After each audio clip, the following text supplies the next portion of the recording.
प्रश्न नंबर 12 है, आंधी आने से एक पेड़ टूट जाता है और टूटा हुआ भाग इस तरह मुड़ जाता है कि पेड़ का शिखर जमीन को छूने लगता है। पहले ध्यान से एक दो बार प्रश्न पढ़ लो और उसके साथ 30 अंश का कोण बनाता है। पेड़ के पाद बिंदु की दूरी जहां पेड़ का शिखर जमीन को छूता है 8 मीटर है। पेड़ की ऊंचाई ज्ञात कीजिए। इंपॉर्टेंट प्रश्न भी है, ठीक है। चलो पेड़ की ऊंचाई ज्ञात करनी है। आंधी आने से पेड़ टूट जाता है तो पहले एक पेड़ बना लेते हैं। पेड़ बनाने की जरूरत है नहीं, आपको पता है हमें क्या करना चाहिए, एक सीधी लाइन खींच देनी चाहिए। तो ये मान लो एक पेड़ है, ठीक है।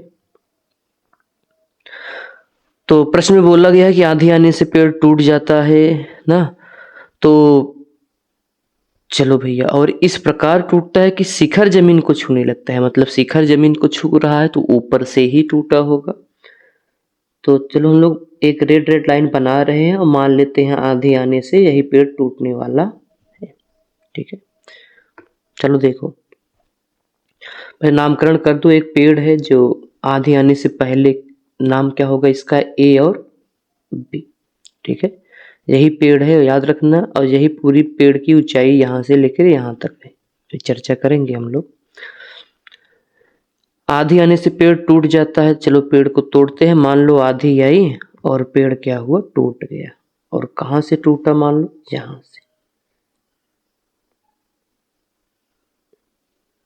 यहां से टूट गया है। जैसे मान लो सी से टूटा है। अब ध्यान से देखो, ए से लेकर जो सी टूटा है वही यहां भी होगा। मतलब जितना एसी होगा उतना ये भी होगा, क्योंकि यही पेड़ यहां से टूटा है तो यही जमीन पे लगा है। उम्मीद है इतना समझ गए होगे। तो आगे बढ़ते हैं। और ये जमीन से कितने अंश का कोण बना रहा है, 30 अंश का कोण बना रहा है। तो जमीन से कितने अंश का कोण बनाएगा, 30 अंश। तो 30 यहाँ पे लिख दोगे। इसका नामकरण रख दो, इसका नाम डी रख दो, ठीक। अब मान लेते हैं जो ऊपर से टूटा है ये यक्स था, ये कितना था, और जो BC है ये कितना है, Y है। अगर AC यक्स है तो ये CD भी यक्स होगा। क्यों ऐसा होगा, क्योंकि यही पेड़ टूट के यहां जा गिरा है, तो सेम लंबाई का ही होगा। और इसका शिखर जमीन के साथ, देखो जब ये टूटेगा तो ये यहाँ पे चला आएगा, जमीन के साथ 30 अंश का कोण बना रहा है। यही कुल चित्र है इसका। चित्र समझ गए, काम हो गया। प्रश्न में बोला गया है कि पेड़ का पाद बिंदु, ये रहा पेड़ का पाद बिंदु, और ये रहा जब टूटेगा तो ये शिखर ए डी बन गया है। तो शिखर जो डी है जमीन से कितनी दूरी पर है, 8 मीटर की दूरी पर है। 8 मीटर यहाँ लिख दो। अब मान लेते हैं, देखो यहाँ पे जो जो हुआ है चित्र में उसको मान लो, लिखो। तो मान लेते हैं, माना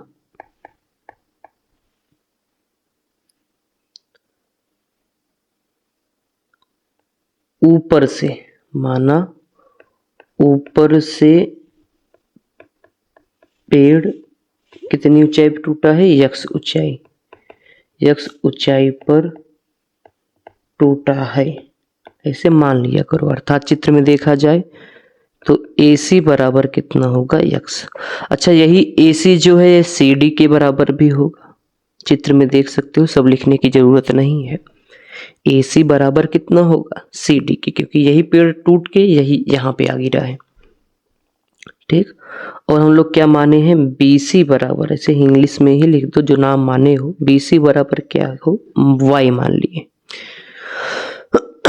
अगर चित्र से देखो पेड़ कितना बड़ा था पहले, आंधी आने से पहले, यहां से यहां तक यक्स है, फिर यहां से यहां तक Y है। दोनों को जोड़ दो तो पेड़ की ऊंचाई मिल जाएगी। इसका मतलब जो पेड़ की ऊंचाई पूछा है, और यही गलती करते हो जल्दी जल्दी में, नहीं जोड़ोगे तो गलत हो जाएगा। यहाँ पे चित्र के अनुसार पेड़ की ऊंचाई कितना है, x + y, ठीक। चलो आगे बढ़ते हैं। अब आपके पास कुछ नहीं है, देखो इसमें एक x है, एक y है, दो चर हैं, तो दो समीकरण बना लो, हल कर दो, आ जाएगा। दो समीकरण बनाने का मतलब एक बार y और 8 में संबंध खोज लो, y और x में संबंध खोज लो। देखो कैसे, त्रिभुज नाम है BCD, त्रिभुज BCD में चलो हम लोग साइन निकाल लेते हैं। साइन 30 ऐसा क्यों करेंगे, देखो साइन 30 निकालोगे तो x और y में संबंध मिल जाएगा। साइन 30 होता है लंब बटे कर्ण। लंब यहाँ पे BC है और कर्ण कितना है, CD है या DC है। साइन 30 का मान 1/2 होता है। यहाँ BC कितना है, y है। CD कितना है, x है। फिर ये गुणा करोगे तो यहाँ से मिलेगा x बराबर 2y। इसको बना लो समीकरण नंबर 1। y का मान अभी निकाल लो यहाँ से, कोई बात नहीं। चलो अब फिर से क्या करोगे, फिर से त्रिभुज BCD लोगे, क्योंकि इससे ज्यादा इसे हल नहीं कर सकते हो। त्रिभुज BCD में अब की हम लोग tan लेंगे, लंब और आधार, ठीक है। tan 30 लंब कितना है, BC, आधार BD। tan BC y है, BD 8 प्रश्न में दिया गया था और tan 30 का मान याद होना चाहिए 1/√3।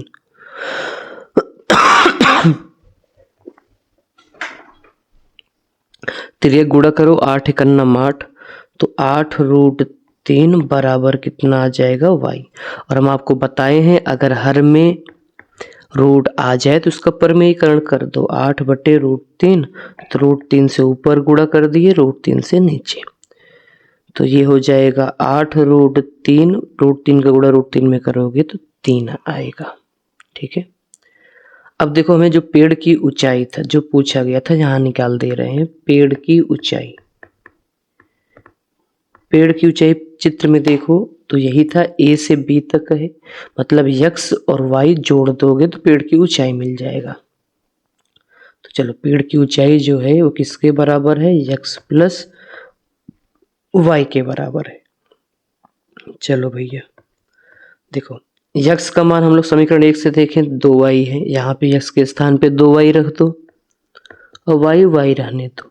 2y और 1y मिलके 3y हो जाएगा और y का मान हम लोग निकाले हैं, तो 3y का मान निकाले हैं 8√3 बटे कितना, 3। 3 से 3 कट जाएगा तो ये हो जाएगा 8√3 मीटर। मतलब जो पेड़ की ऊंचाई है कितना था, 8√3 मीटर। ये रहा आपका आंसर। तो चलो क्वेश्चन नंबर 13 की तरफ चलते हैं। पहले प्रश्न पढ़ लो फिर आगे बात करेंगे। प्रश्न है, एक ठेकेदार बच्चों को खेलने के लिए एक पार्क में 2 फिसलन पट्टी लगाना चाहता है। फिसलन पट्टी देख लो, यहाँ से ऐसे चढ़ोगे, यहाँ से सरकते हुए यहाँ चले जाओगे, यही है फिसलन पट्टी। देखो ये है उसकी ऊंचाई और ये त्रिभुज का आकार का बन जाएगा, ठीक है।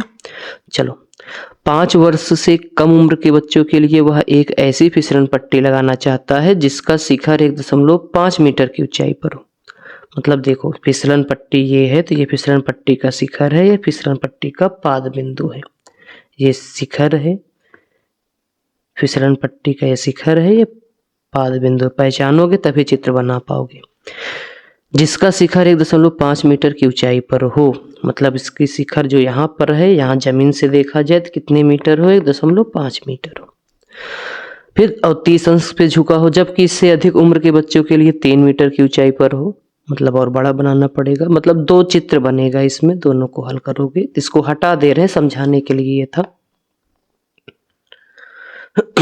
चलो भैया पहले हम लोग हल करेंगे छोटे बच्चों के लिए, ठीक है। हेडिंग भी लिख लो यहाँ पे, छोटे बच्चों के लिए।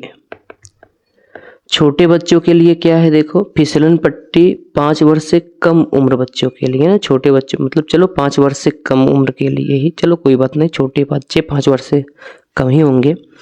फिसलन पट्टी लगाना चाहता है जिसका शिखर 1.5 मीटर की ऊंचाई पर हो। तो हम लोग चलो शिखर बना लेते हैं। पहले छोटे बच्चों के लिए चित्र बनाएंगे, तो एक लाइन खींच दो।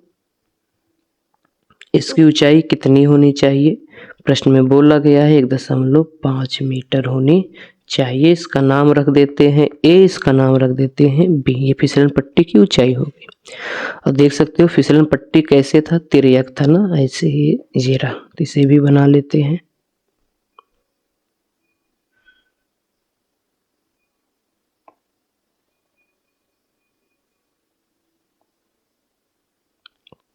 चलो, और ये जमीन से 30 अंश पे झुका था। जमीन से अगर इस लाइन को मिलाएं तो कितने अंश पे झुका था? ये 30 अंश पे झुका होना चाहिए छोटे बच्चों के लिए। प्रश्न में बोला गया है, देख सकते हो। हमसे फिसलन पट्टी की, यही है फिसलन पट्टी, इसी की लंबाई पूछा गया है। मान लेते हैं, ठीक है, माना फिसलन पट्टी की लंबाई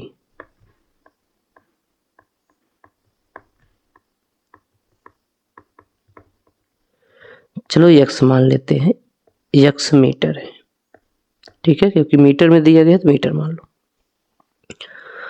बस अब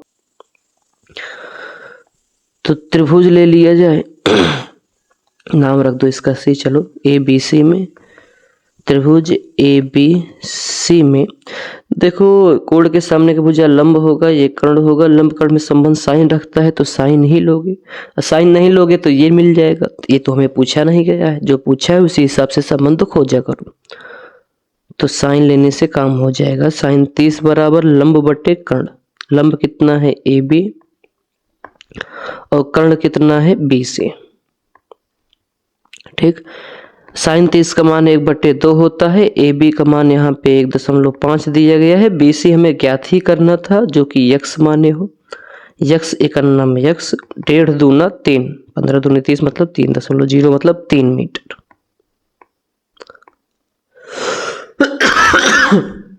छोटे बच्चों के लिए जो फिसलन पट्टी की लंबाई है कितना होना चाहिए? 3 मीटर। तो ये रहा आपका आंसर छोटे बच्चों के लिए, ठीक है। अब बड़े बच्चों की बात करते हैं। चलो इसको उठा के यहाँ रखते हैं। अब हम लोग बड़े बच्चों के लिए काम करेंगे। बड़े बच्चों के लिए हेडिंग लिख देंगे ऐसे। लैंग्वेज अपने हिसाब से थोड़ा बहुत लिखना चाहते हो लिख दो, बाकी जरूरत नहीं है। चलो, बड़े बच्चों के लिए ऊंचाई यही कितना होना चाहिए था? 3 मीटर। तो 3 मीटर मान लेंगे। मान लो ये कितना है? 3 मीटर है। ए और बी कितना मीटर है? मान लो 3 मीटर।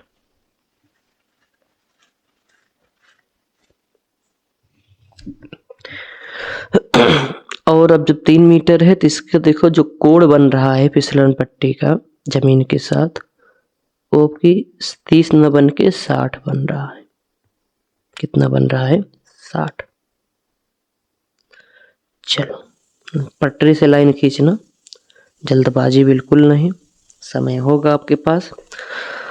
तो फिर फिसलन पट्टी की लंबाई ज्ञात करना है आपकी। चलो, अब की बार भी यक्स मान लेते हैं। आपके कुछ लिखेंगे नहीं, डायरेक्ट सवाल लगाएंगे। तो त्रिभुज ए बी सी ले लो। त्रिभुज ए बी सी में फिर लंब और कर्ण संबंध साइन रखेगा, फिर से साइन ले लेना। साइन 60 बराबर लंब कितना है? ए बी, कर्ण कितना है? B C. साइन 60 का मान √3/2, ए बी 3 है, 3 रख दो। बी से कितना है? यक्स है। चलो, तिर्यक गुणा करोगे ऐसे, ठीक है। तो ये हो जाएगा √3 यक्स बराबर 2 3 6। तो यक्स बराबर 6 बटे रूट के अंदर 3। वही बार बार अगर रूट आ जाता है तो परमीकरण कर दिया करो। तो √3 से ऊपर गुणा, √3 से नीचे, बाकी जो जैसे थे वैसे उतार दोगे।